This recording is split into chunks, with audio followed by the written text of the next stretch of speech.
كمل كلامي. هناك فرق بين الفكر الشيعي كمل كلامي لو سمحت. الفكر الشيعي بيحمل داخله فكرة إمامة يا جماعة فكرة الإمام، فرق في المنهج، وهي فرقة من الإسلام وليس خارج الإسلام، ولكن لها فكر إسلامي مختلف.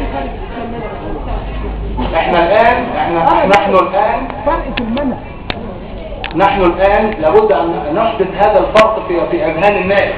نحن لا ندعو على الإطلاق لدولة دينية، ولكن نرى أن الإسلام بكل ما يحمل من ثقافة وتاريخ تأثر بالحضارات والثقافات الأخرى عنده القدرة أن يكون مرجعية سياسية زي أي مرجعية ثانية. هو اشمعنى واحد يقول هذا الشيء محدش بيكلمه يعني، ولا أنا ليبرالي ولا علماني، واحد بيجي عند الكلمة دي ويحصل لنا حساسية شديدة مفرطة ليس لها ما يبررها. والحقيقة يعني في مجموعة من التقسيمات يعني لا داعي لذكرها الآن، لكن ليه دايما لما تصل هذه الفكرة وهي الفكرة المتوقعة مع عقلية المجتمع العربي والمصري بشكل عام تفاجأ بهجوم شديد جدا وحاد وتحول الخاص دايما بين الدولة الدينية والدولة ذات المرجعية الإسلامية. شكرا. طيب الحقيقة احنا عندنا عندنا سؤال لو سمحتوا. في عندنا سؤال من الأستاذ محمد ياخد بس. في عندنا سؤال من الأستاذ محمد، لأن يا جماعة الحاجات دي احنا لو قعدنا اتكلمنا فيها احنا بالصوت كل واحد عنده فكره. بعد اذنك بس. لما يكون في عام تكبير القاعة، لأن نقطة النظام معناها إضافة في قطع حصر، مش معناها تعديل. مش ملاحظة في جزئيتين مهمين لازم نوضحها. طيب قصدي أنا اللي سمعته عن موضوع الاستفتاء كان فيه خطأ. اللي سمعته عن موضوع الدولة الدينية لها 3 شروط.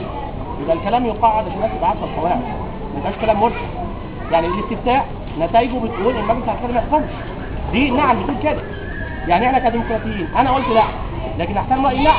نعم بتقول دستور 71 المعدل ما فيهوش ماده بتقول مجلس العسكري كان يجب تسليم السلطه للاحكام الدستوريه نظرا لكل هو مجلس الشعب. ده دستور. لماذا اللي قالوا نعم دلوقتي بيلفوا عليه؟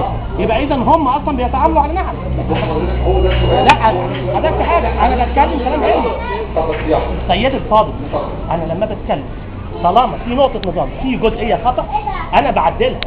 انا بتكلم اللي قالوا نعم دلوقتي مع لا ولا يبقى كانوا اصوات لا مش نعم.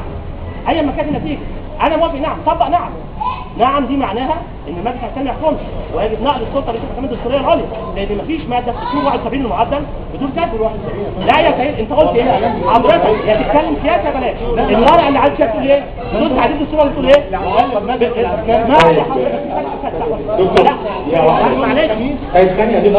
سيدي لا لو سمحت لا تجادلني في حق.